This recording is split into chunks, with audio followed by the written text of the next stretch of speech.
I think it's just going to get weirder and weirder and weirder, and finally it's going to be so weird that people are going to have to talk about how weird it is.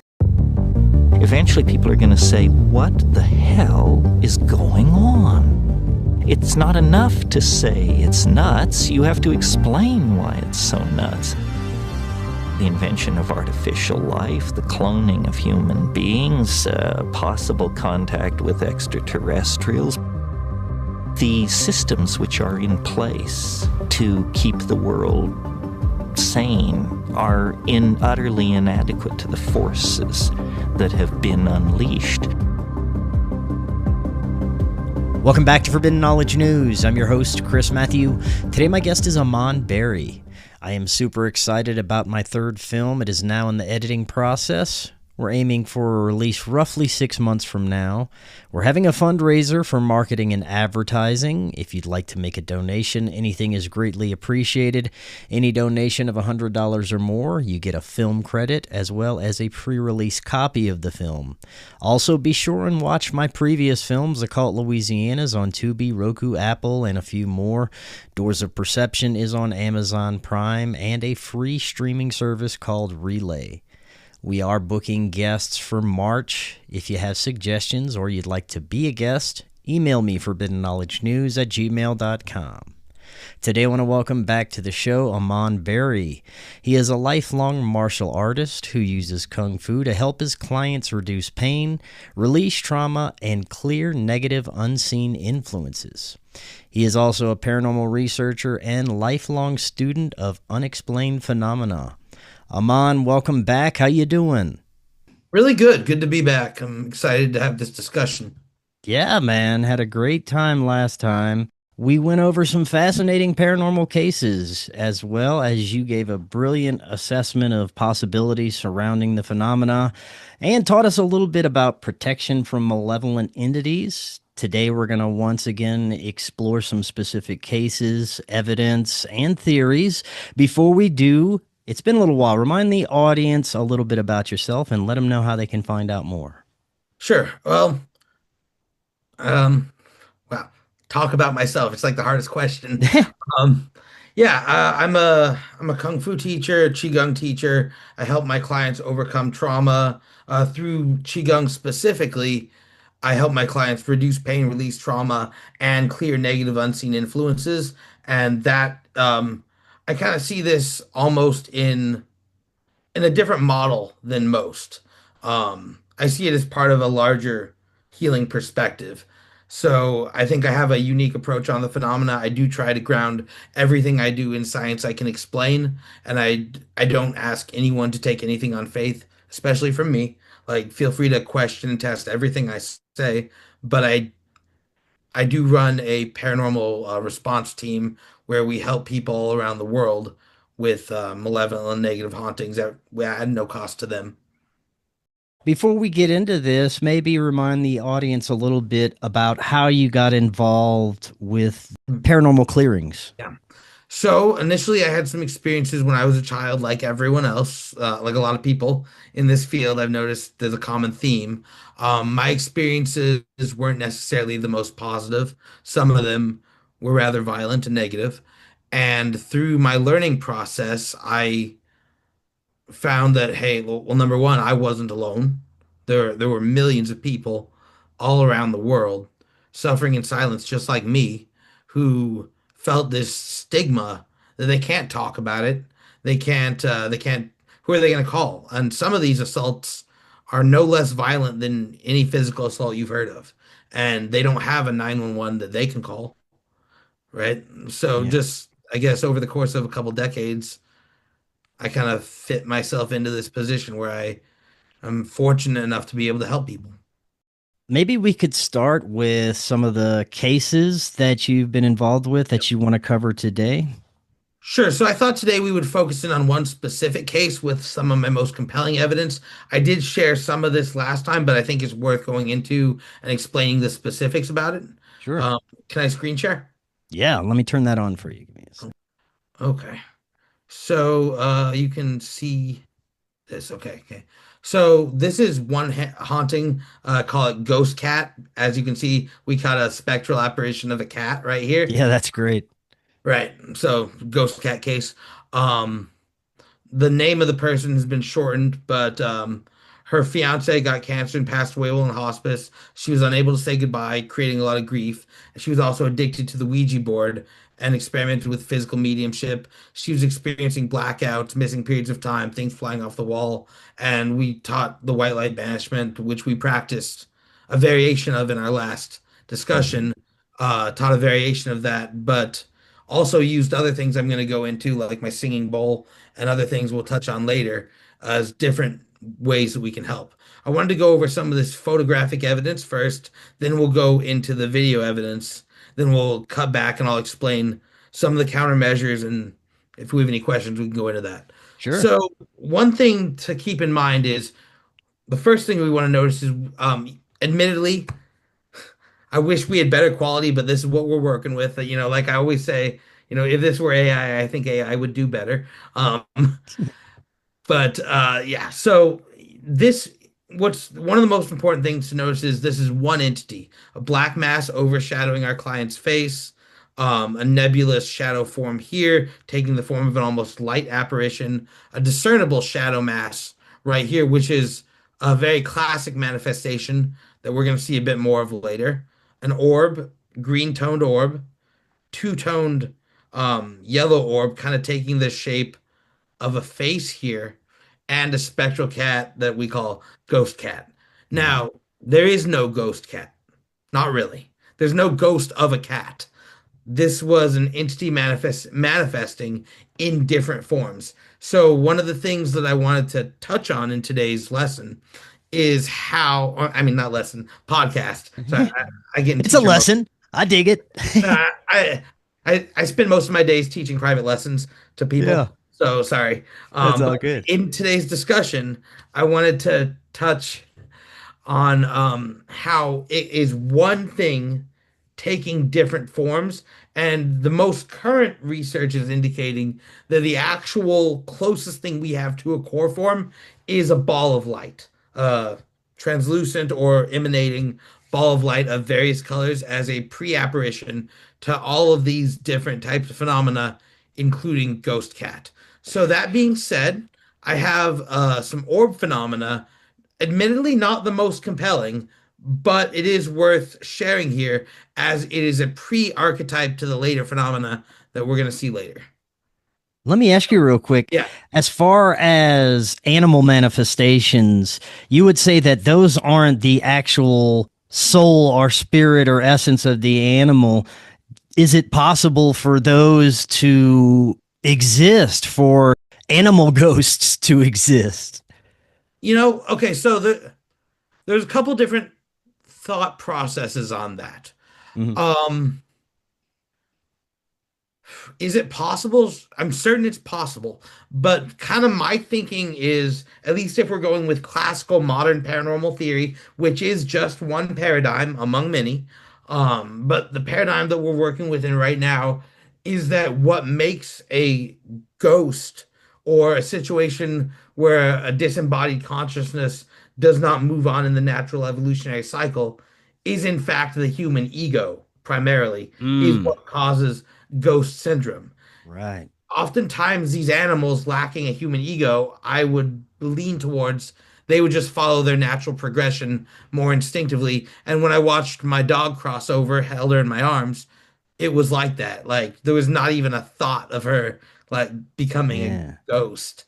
right. Um, That makes so sense. right, that's kind of where I land on that. Mm. So if you get a deliberate manifestation like Ghost Cat, along with other manifestations like things flying off of walls, people being overshadowed and possessed, I don't know. There's some things about this case I can't get too much into. We'll see if we get there later. But for now, pay attention to around, like, I believe it's the 45-second mark. You're going to see an orb materialize and then float up. And then at the end, you're going to see it move across the screen. It's only 30 seconds. Admittedly, not my best capture, but it is an honest capture from this case. We have permission to share this.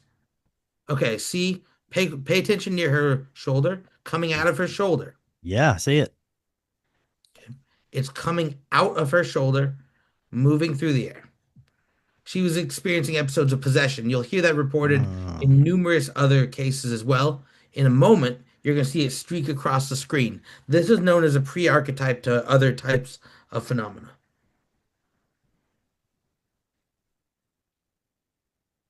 And oh there, yeah. right. So these orbs are quite commonly seen in various hauntings. And after the orbs, I'm going to show you, we've seen this before, but I think it's relevant to share again, the shadow mass moving, and then we can put this all together in a certain context. Yeah. Um, Oh wow. right, so let's watch at the end here. We see a shape-shifting nebulous shadow mass taking form there. Okay, Yeah. one Now, more for those run. listening on the audio end, if you'd like to see the video footage, please come over to YouTube or Rumble. Okay, it's right here. So this, all of this was taken at the same location, right? That's relevant. It was one entity. Now, what you didn't see is what happened behind the scenes. Like me and my team investigated this. We drove from where we are to Ohio, of all Hmm. places. We actually hit up every haunted hotel we could find on the way there in Oh, order cool. to it was a whole Nice. thing. Yeah.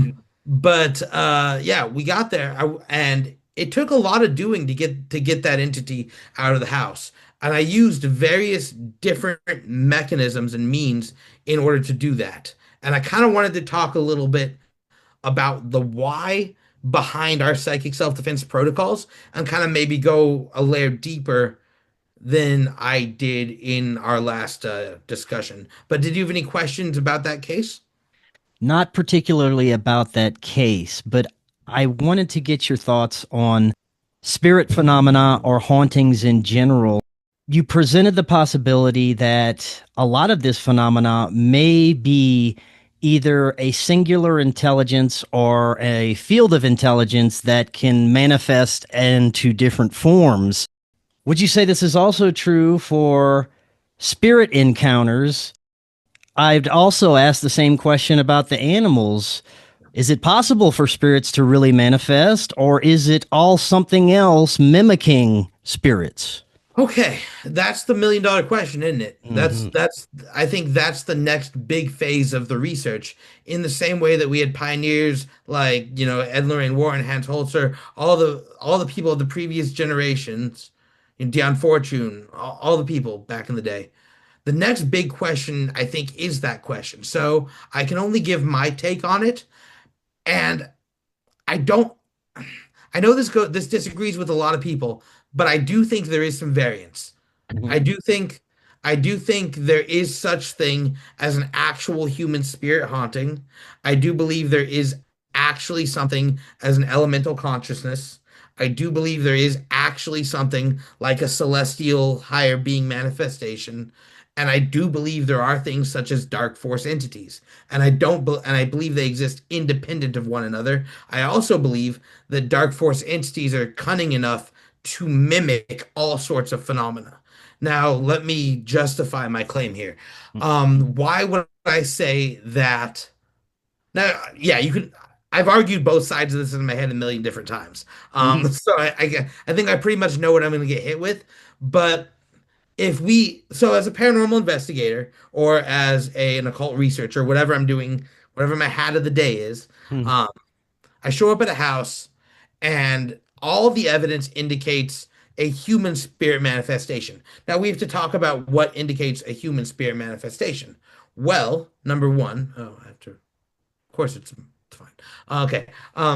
Number one is the manifestations will be generally lower level, more apparitional, and the most important thing that differentiates a human spirit from a dark force entity, in my view, is the intent, right? The intent is generally communicative without that undertone of manipulation or fear, which is almost always present in a genuine demonic case. And when prayers and certain funerary rites are done, phenomena stops and stays stopped. Whereas if those same rites were done for an entity pretending to be a ghost, we would just get another curveball. It would try to, right? So in the field, I have seen distinction. I have seen good evidence that when you offer elementals like offerings in certain way in order to give honor to the land, negative phenomena will stop on a land. If it were all demonic, why would it? Right? Hmm. So that's kind of that's kind of where I land. I just think the negative forces are kind of getting a bit more of a spotlight right now for obvious reasons, but I Mm. do think there is some variation. You mentioned last time blood sacrifice and Right there. how Okay. it affects the entities Yeah. and why. Would you say that it's mostly specific types of intelligences that require the blood? I would say almost universally, blood is in the realm of the dark force stuff. Okay. Like with rare exceptions, usually having to do with menstrual blood. But like bloodletting and pain, I've done a lot of research on this and like cross-culturally, I would argue that like sacrificial bloodletting with the goal of heightening pain and fear is almost exclusively a demonic phenomena. Hmm. Like Right on. like you can do a tobacco offering for nature spirits. In some cases, you can do a milk offering with honey for certain types, like something that doesn't require pain. But if an entity demands and requires pain, that means they demand not only like that adrenochrome element, don't, but also the pheromones associated, and also like as a positive being, like I can't even imagine asking you to like cut your arm for me so I could get off on like I can't. It's so foreign to my world. So usually that type of working is almost exclusively in the demonic realm, in my view. That would make sense for sure. Well, let's get into the psychic self defense. Well, I think we should start. Would you humor me by letting me guide another exercise with us? Sure, let's do it. Okay. Okay. So, first off, usual disclaimer, if you're driving, don't do this. Like, pull over safely. If you're in any position where you feel like you might be compromised, or if, like, y'all know, just be smart. Um, okay. We're going to be going slow enough that we won't be stimulating anything that will. It should be fine for everyone, regardless of conditions. We're going to be going nice and slow. But if something doesn't feel right for you, I invite you always trust your body over me. Never feel pressured by anything I say and just trust your body. We're just going to have a positive experience together, okay? Um, so if you can, let's place one hand on our heart, one hand on our belly, and let's just gently inhale through the nose into the belly, filling the belly, chest, and head, and exhaling fully gently through the mouth, noticing what a full breath feels like. Letting that run on autopilot, let's move our attention to our heart. Feeling the warmth of our hand on our heart, I invite you to bring to mind a moment of pure joy. It can be anything. It can be a moment in your history. It can be a place in nature. It can be your favorite color. It can be anything. When you have it and it brings a gentle smile to your face, allow that smile to expand from your heart as a point of bright, brilliant light that expands to fill your body and surround you in a halo of the brightest light you can imagine. And we're just very gently going to breathe that light in for one set of 30. If you're feeling oppressed, pause the video and repeat it for two more cycles. We're going to breathe that light in through the nose, keeping our eyes closed or at least semi open to really feel those feelings of joy and gratitude. And I'm thinking of when I was in Paris, just to let everyone in on my energy. Let's breathe it in and breathe out everything not of the light. Five more and we'll be all done. Just slowly and deeply on these last five. Let's make them our fullest and deepest ones yet. Let's let that belly really expand. Breathe in the light into your core.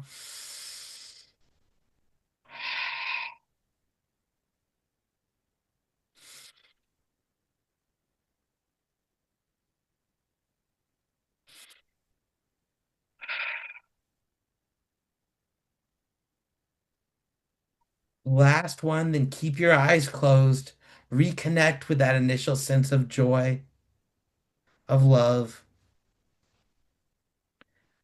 And I invite you in your mind's eye to see that shine as a radiant shield surrounding your body. If you're feeling tingly, that's very normal. That's part of the process. Allow the gratitude to infuse with those tingly sensations. See that shield shining brightly around your body, knowing that nothing that is not in harmony with that love and that light will be allowed in your form or in your space. And now, since this is our second, I invite you to just mentally make that shield so bright that it lights up even the room you're in. So bright that even the room you're in, it's so bright that no negative phenomena can exist in whatever room you're in. And then bring your awareness back to your body, back to your field. Bring your hands down to your belly if you want, if you feel called. And we're just gonna seal the energy into our belly, calming our system down, noticing what changes you feel. Now, you might feel different things. You might have participated to whatever degree, but what I can say is if you keep that up in an atmosphere where there's paranormal phenomena, it will stop. Yeah. That's the energy that negativity cannot stand. So, that's our first thing, our basic shield. Now, we can move beyond that to what I call passive countermeasures. So, I'm going to get in trouble because there's now a watermark on my wife's desk. So we're gonna worry about that problem later. Okay, that's not great. So we have a couple. I'm gonna pretend like I'm not thrown off right now. Okay, we have a couple things that we can do. Okay, the work of Robert Bruce, a paranormal investigator and occultist from Australia, the late Robert Bruce. Um, he came up with this idea of running water countermeasures. And I really like that because as we know, these beings are electromagnetic in nature. And when they manifest in electromagnetic changes. So if we can put water through in a certain way with certain additions through the area of manifestation, and if we charge that water with the same positivity that we've just cultivated in our body through the work of Dr. Masaru Emoto, water can hold a positive charge. So very simply, all we have to do is get a bowl, small bowl of water, which I'm going to get yelled at for later. Get a little bit of salt, and this is just the traditional way to do it. You put a little bit of salt in the water, just a bit'll do, nothing crazy. And what I like to do is I like to add an element of vinegar. This comes from Dion Fortune's book Psychic Self-Defense from the 1920s, and we put a little bit of vinegar. Now, the vinegar has an acidic quality. In all occult traditions, the salt is known for the absorption of holding of energy. And the physiological way this is going to work is when we sprinkle this water through a place with a high EMF charge, it will alter the electromagnetic field. So I'll create my solution, water, salt, and vinegar. I'll have already done my breathing to create my shield, and then just I'll mentally intend light to flow through me into the water on the out breath.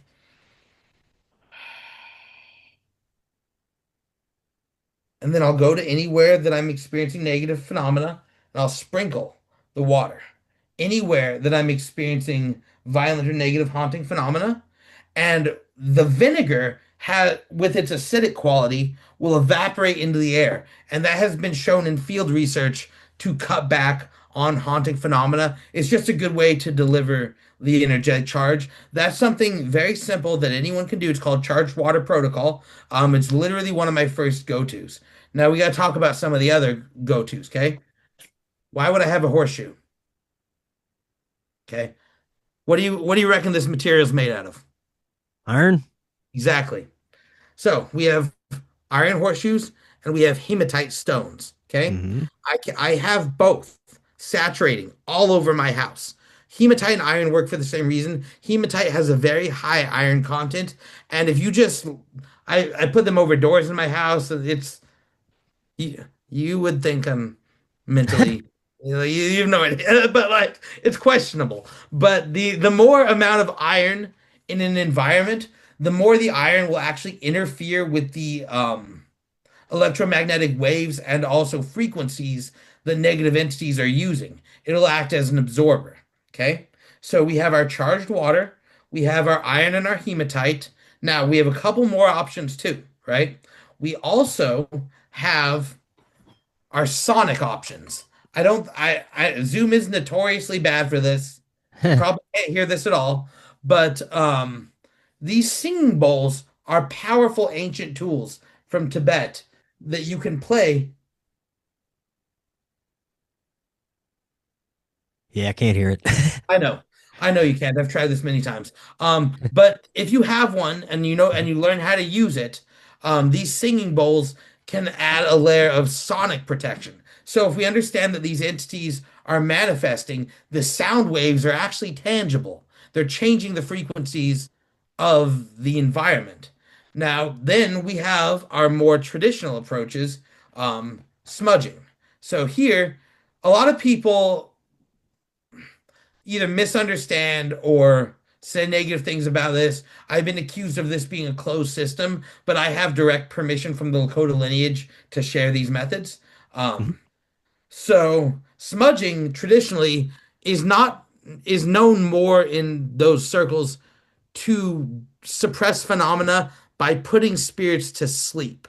So it's not necessarily designed in order to like get rid of stuff, but if you just focus on the love on your heart, say a prayer in whatever way that's right for you, even if it's just radiating love internally. I can already feel it working. Yeah, smudging's a very powerful option.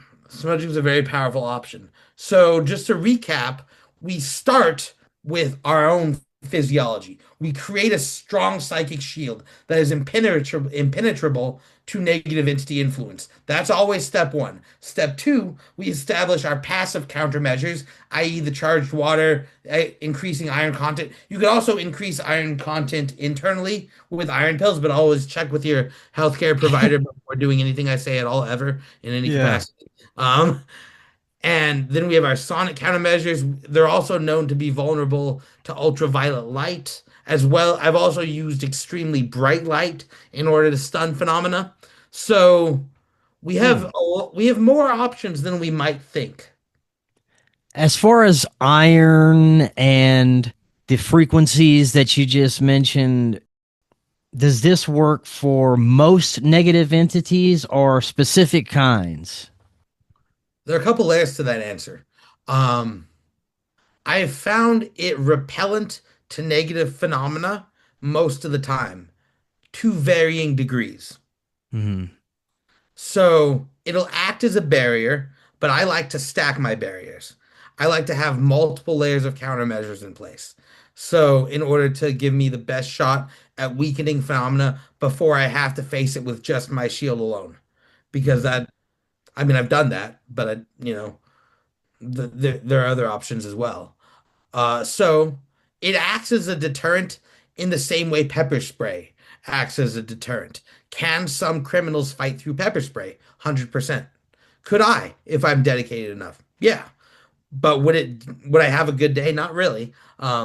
So you can kind of think of it more like that. The frequencies that can repel the beings, does it also work the opposite way? Can certain frequencies attract negative entities? Yes. I don't generally I will not teach how. Like Right, right. Yeah, I, we don't want to do that. I like that that's a pretty hard boundary. I try to put only things that are uplifting out there into the public sphere. But like of course there are dark arts that do the opposite of what we're doing. Well, is there anything that you would warn against using? Any specific Yeah. frequencies, Yeah, any type of yeah. Go ahead. Okay, so hmm, Ouija boards are usually like just don't. Just don't. You'll end up emailing me at like 3 a.m. panicked and no one's gonna like it. Um like Yeah. like no one's it's not be a good experience for anyone. So stay away from open avenues of uncontrolled communication.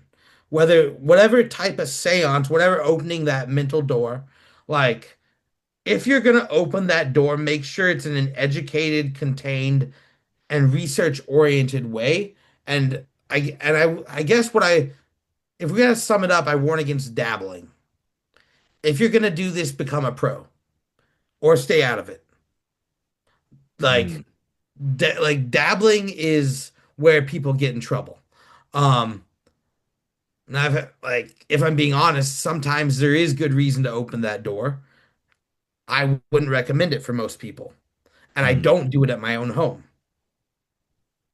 Um, but yeah, so stay away from any working that is fueled by or designed to increase hate or suffering.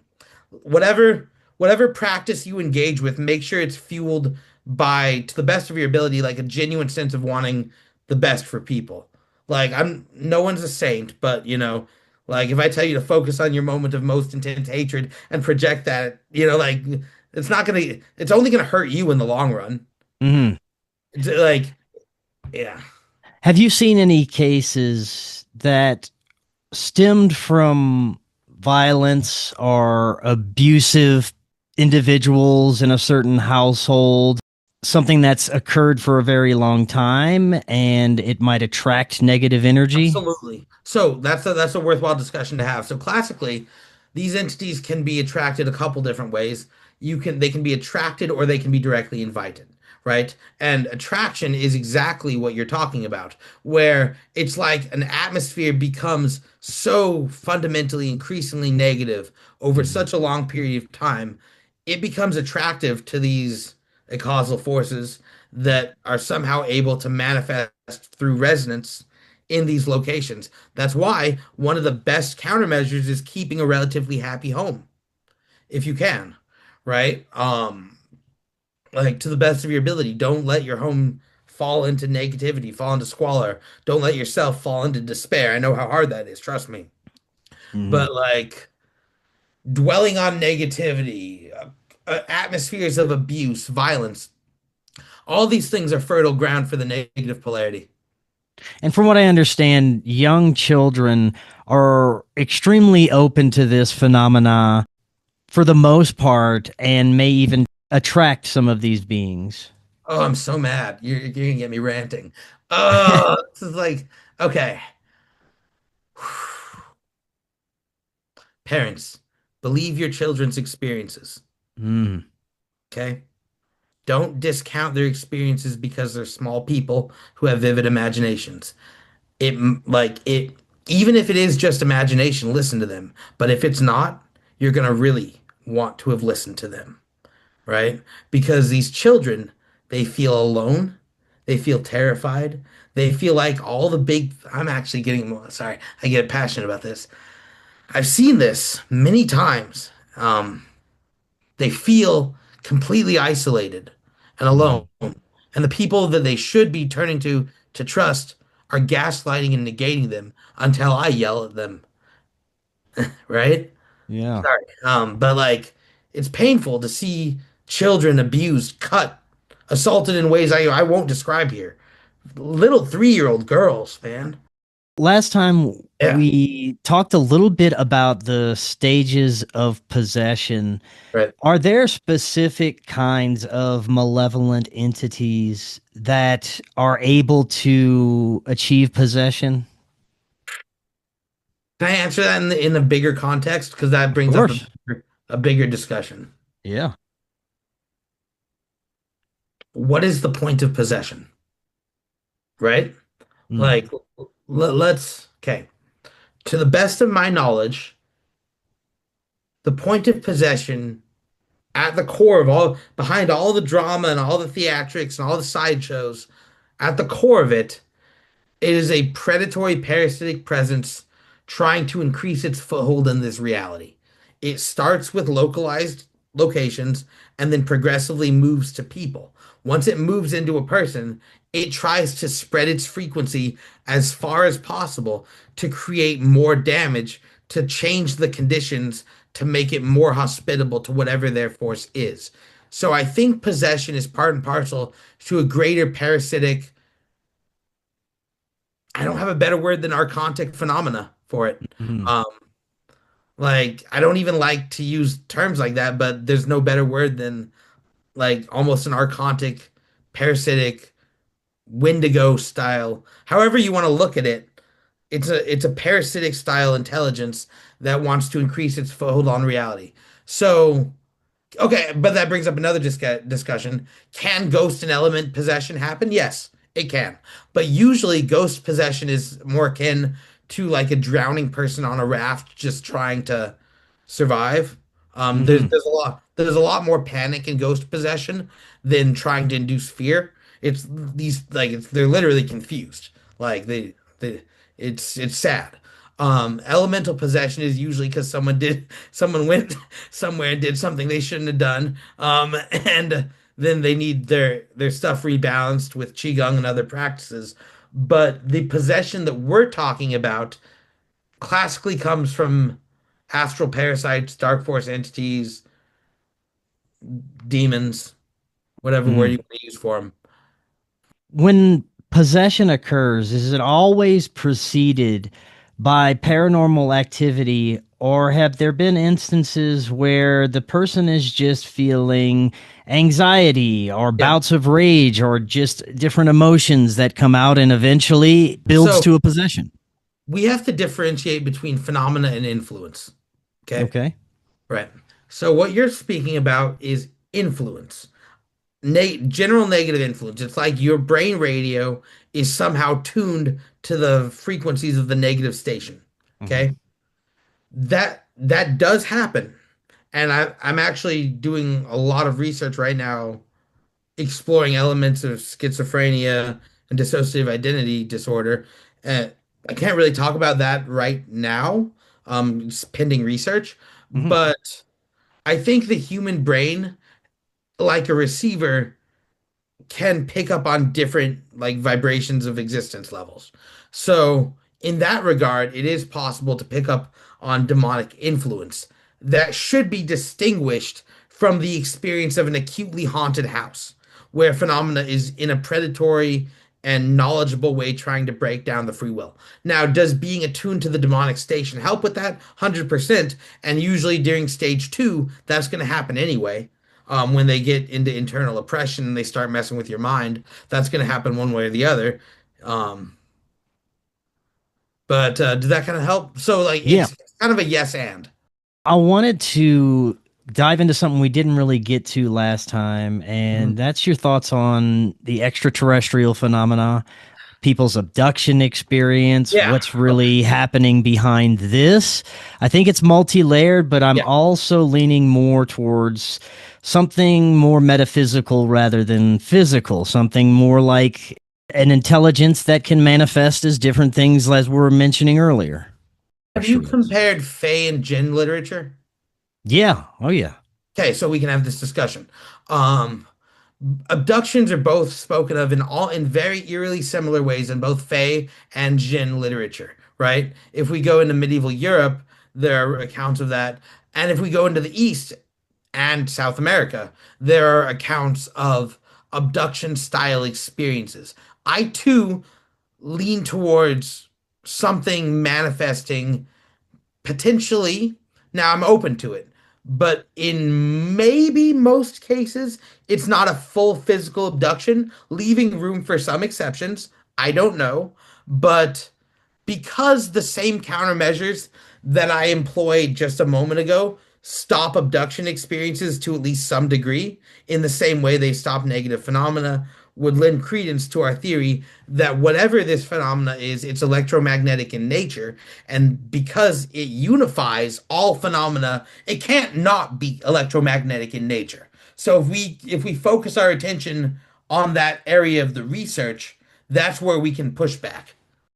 Do you think it's at all linked to the phenomena we see in the sky, UAPs, UFOs? I don't know. But now that having said that, I do have some thoughts. Um, Honest answer is okay. So I hear both sides of this argument, right? Like big celestial distraction. Sure, something big, fancy, something to look at, right? In some cases, opening that door has resulted in negative outcomes for people. Hmm. But equally true, in some cases, it's resulted in positive outcomes for a lot of people, right? So you could make the argument that it's one sociopathic consciousness, Jacqueline hiding between two manifestations, or the same mechanism that you can use to contact what I consider celestial intelligences can be used to contact diabolical intelligences. And if you don't have that discernment or ability, you might be open to all sorts of things. Yeah. Um, I have had distinctly positive CE5 experiences, and what I struggle with is when we did our psychic self-defense protocol, you felt the positive energy, you felt the tangible experience of love and positivity. That same energy both repels demonic phenomena and attracts celestial phenomena. So how can they be the Interesting. same? Right. So that brings us to the benevolent Yeah, phenomena that people experience, whether it's they believe angels or spirit yeah, guides or extraterrestrials. There does seem to be a polar opposite of what we were discussing yeah. earlier that interacts with people. I think there's also a trickster element that might be able to present as that, but there does seem to be a positive element as well. I think so. I think so, and I wish they were a bit more proactive, and I'd have some words with them if I could. That being said, I have done the research. Like what one would call miraculous things do occur, like things that defy explanation.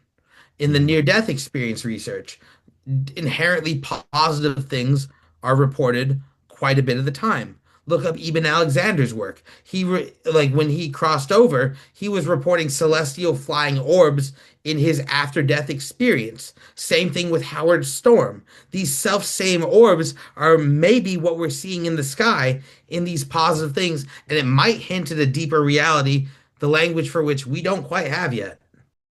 Going back to the extraterrestrial aspect for a moment, there are many groups and individuals that have had these experiences of abduction, but the more they look into it or they have a regression and they find out that there's military personnel involved, there may be scientists there, there's a human element behind it, and this is what most people understand as the MyLab Yeah. phenomena, Yeah. military abductions.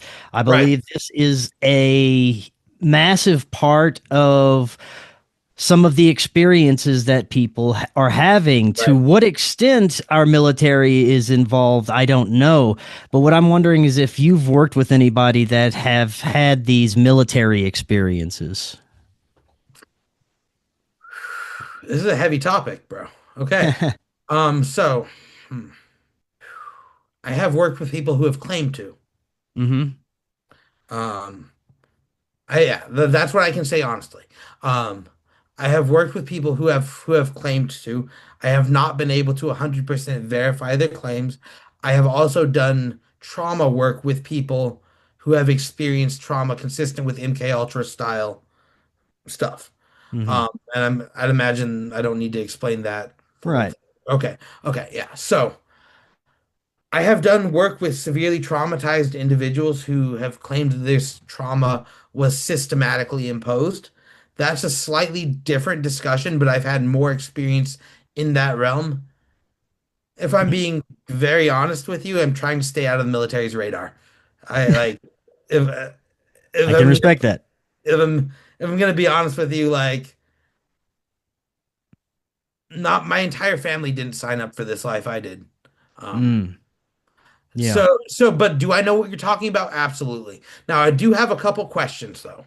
Mm, Sometimes regression therapy, and I'm a classically trained hypnotist from the San Diego Institute of Hypnotherapy and also under Dr. Tom Silver. I have advanced training in hypnotherapy. Regression is very tricky, and it's very easy for the mind to impose details and additions in order to either protect or alter the story. So regression alone, I would want something along with regression. When I was trained in forensic hypnotherapy, there was a saying that regression is used to get evidence, not as evidence, right? Mhm.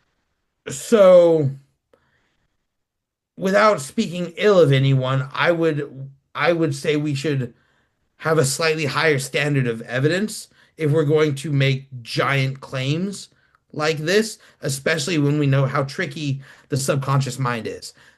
That being said, do I know there are black ops that do shady things? Sure. Mhm. Yeah. Have I seen evidence of deep underground military bases? Yes. Do I know what's happening for sure in them? No, I don't.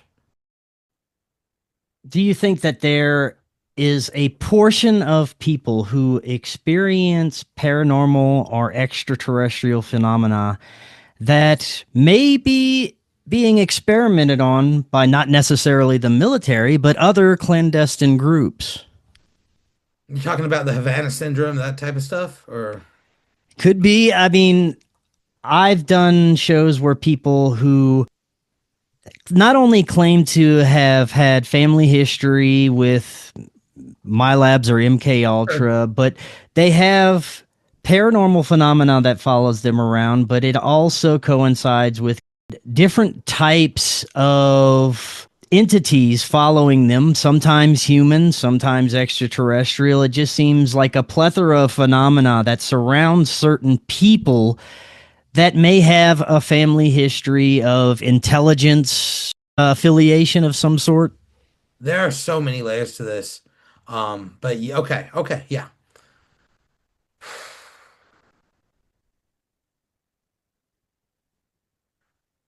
I think on some levels it goes beyond the intelligence affiliation, almost to like a bloodline thing, Right. right? There you go. I think if we're being honest, we have to take it a layer beyond like the intelligence affiliation might have come as a secondary consequence to a Hmm. naturally occurring phenomena that was existing consistently down the bloodline, just recently being studied. So if we're going to have this discussion, does phenomena follow bloodlines? Yes. Like I won't even say probably. Like I have seen this. Like I have seen phenomena follow bloodlines. Do I know what that's about? Man, I wish I did. Yeah. Um, man, I wish I did. I'd probably be able to help more people. Um, I think for sure phenomena is occurring to a large percentage of these people that you're referring to. I also think phenomena is deliberately altering their perceptions as part of this whole thing, Hmm. right? I think the confusing nature of it is the tell. It's confusing by design in order for people not to look at the underlying mechanisms belief beneath that have not been fully conceptually understood or studied yet properly. So they're going to be experiencing all sorts of different phenomena to keep them distracted from where they should really be looking. Um, and beyond that, like I have a big heart for these people. I know they suffer. Hmm. Like I've talked to them. But what I would say to these people is what harm could come from working on your personal shield, Right. right? What harm could come from that? What are your thoughts on seemingly physical beings like cryptids, Bigfoot, Okay. Dogman? That's a whole nother episode. Okay. Oh man. Oi. What the hell, right? Like the deeper you get into that, the weirder it gets. Yeah. Um, and then you bring in like the stuff that happens at Skinwalker Ranch where you get all the above, right? Right. Some Like, people believe it's more of a metaphysical phenomena because of the being's ability to disappear and have psychic abilities. But there's also physical aspects Yeah. where some claim to have actually been attacked by some of these beings. That brings up the possibilities of maybe chimera, human involved experiments. Who I don't knows? think they're mutual. So I don't think the claims that they're paraphysical and that they attacked someone physically are mutually exclusive. Okay. Okay. There have been numerous reports cross-culturally about skinwalker type beings or shamanistic beings that can leave their physical presence, embody attributes of animals, and physiologically attack people with etheric claws. In haunting cases all around the world, you'll see common psychic slashes, psychic cuts from non-physical entities. So that a non-physical being physically attacked someone, that's not outside the realm of possibility. Um, I think the biggest argument for them being sort of a paraphysical trickster element is the argument that in the areas where these things are frequently sighted, there's not enough local population to sustain an animal of that nature. Mhm. Ecosystem wise, it doesn't make any sense. Combine that with the constant UFO sightings surrounding cryptid sightings, combine that with the electrical and geomagnetic storms associated. No, we're dealing with something else. Combine that with the missing 411 data. No, we're dealing with something else. Speaking of missing 411, any thoughts behind the people that mysteriously go missing and either show up later or maybe they just never do, but it's always under very mysterious circumstances? Well, first thing I'll say on that is if you're gonna go hiking, wear extra iron around yourself. Like if I had one big thing I would say, that's what I do. Watch your kids. Like, don't play with this stuff. Like, Yeah. like people that know me personally, like I do not let my people play when they go out into the mountains. Um, like they know I'm in my circle. Like, imagine me with a bunch of regular people. Like it's not always the best, but you gotta protect yourself. Okay. My thoughts. I think first of all, I don't know. But secondarily, there's a lot of phenomenological crossover between malevolent hauntings, UFO abductions, and this phenomena that is reported around these missing people. An uncomfortable amount of crossover. Um, I worry, and also there have been sporadic reports throughout haunting literature of people being abducted by demonic negative forces. So these abductions happen in demon literature, jinn literature, and fae literature. Okay. So abductions are known to be part and parcel to this phenomena. I personally lean towards a more nefarious angle to this. That being said, I've done expeditions out there myself. I was scared when I did it, but I had to look. I went to these places. Fortunately, I came back. That's not always true of everyone. Um, Do you think that we will ever have a full understanding of some of this phenomena, or is it more of something that is meant to be a mystery and impossible for us to understand? I think if you went back to ancient Greece and asked someone if we would ever harness lightning to light up our homes, they would say that's miraculous, Right. right? But we've harnessed electricity, right? We as humans we have split the atom for better or worse. As humans we've invented antibiotics. We live in like I'm talking to you from the other side of the country right Mhm. now. So let's not underestimate what we as a society can do. That being said, I think there's a fundamentally mysterious aspect to this that should only make us more hungry. It does seem to change as humans evolve, as our technology Yep. evolves, as our understanding of the phenomena evolves. It seems to slip away and become something Yeah. different. Some of it, some aspects of it do. Some Mm. aspect, some aspects of it absolutely do. If you go into the east to some of the high mountains of the Himalayas, there are reports of more consistent style phenomena that is more consistently one type of thing happening repeatedly, but you gotta look for that. Do you think that's just cultural? I don't know, man, but I've done this. Like the my first non-dual experience happened on a Himalayan pilgrimage. That was when a lot of stuff opened up for me. The land of the gods is what they called that area, and it was called that for a reason. Um, is it cultural? Maybe, but like I think it, I think when we ask these things where there's an underlying implication that it's somehow dependent on us, Hmm. and I don't think it is. If you look at the paranormal phenomena that comes out of the Middle East, Yeah. for example, it does seem like they have a more consistent, specific type of entity or being that they come across. That makes me wonder if it has something to do with their spiritual or cultural belief systems.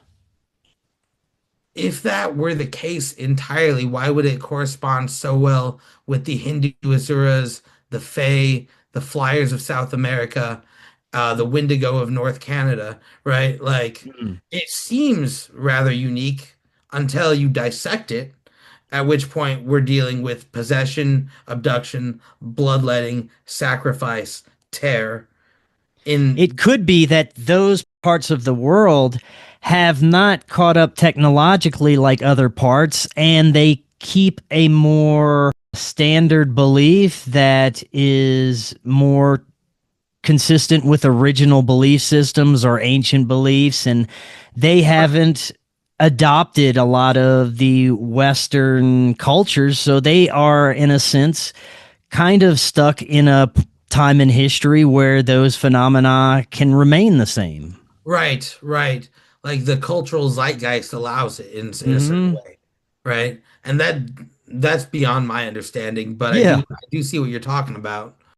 One more thing when it comes to the spectrum of intelligences that exist beyond our perception, would you say that there's also maintenance beings that are not necessarily malevolent or benevolent, but are there to take care of things and make sure that reality unfolds as it should? You know, I really want to believe that, but I'm not sure Hmm. that I do. Um, like if you've seen the amount of children I've seen haunted and possessed and attacked by these things, reality is not going how it should. Well, some would say that we signed up for that experience and it's all part of our learning, that it's essential for us to have these things in order to grow. And others would say that it's a parasite, that it's not natural. Well, It's, it's both though. Like yeah, parasites are also part of the ecosystem, but they right. are also inherently damaging to that which they prey upon. Both are true, right? Mhm. The negative aspect of existence can be a great catalyst for our learning, but it can still suck. Oh, yeah. 100%. Well, do you have any final thoughts? Anything we didn't cover that you'd like to No, leave the I audience with? thought that was a great follow-up. I'm really happy. Obviously, if you have any questions, I do private lessons. You can email me sifuamanberry@gmail.com. But I just hope that we spread some positivity and gave the audience some more options if they feel oppressed. I love our conversations, and I really appreciate you allowing me on your platform. Like, Yes, sir, man. We'll definitely do it. And until next time, everyone, have an excellent evening. We'll talk again tomorrow. Hello, friends. I am so excited to tell you about Independent Media Token. Independent Media Token is a brand new way to show your support for independent media without having to donate a dime. Independent Media Token is a cryptocurrency on the Solana blockchain designed to generate funds to promote and foster the growth of independent content creators, allowing them to engage in their art without having to worry about being demonetized.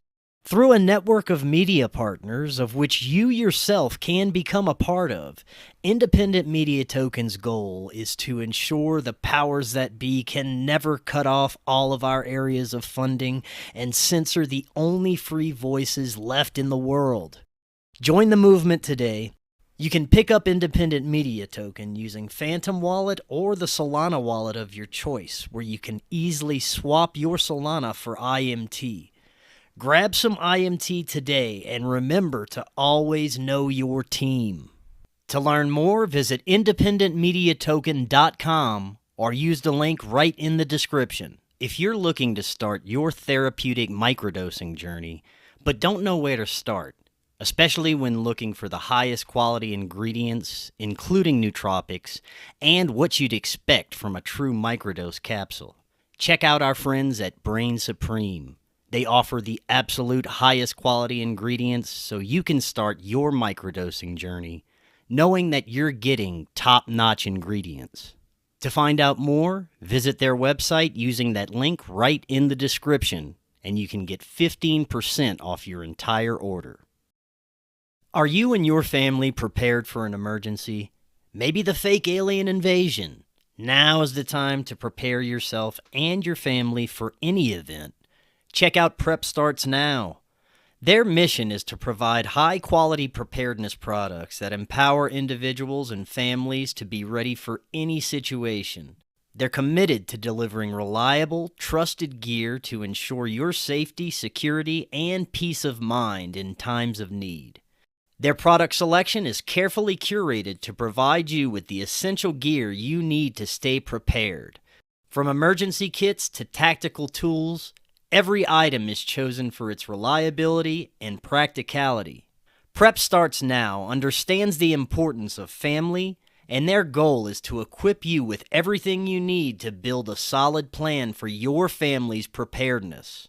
In today's ever-changing world, being prepared is more important than ever, and Prep Starts Now is here to help you and your family stay ready with quality products and practical guidance. Use the link in the description and get 15% off your order.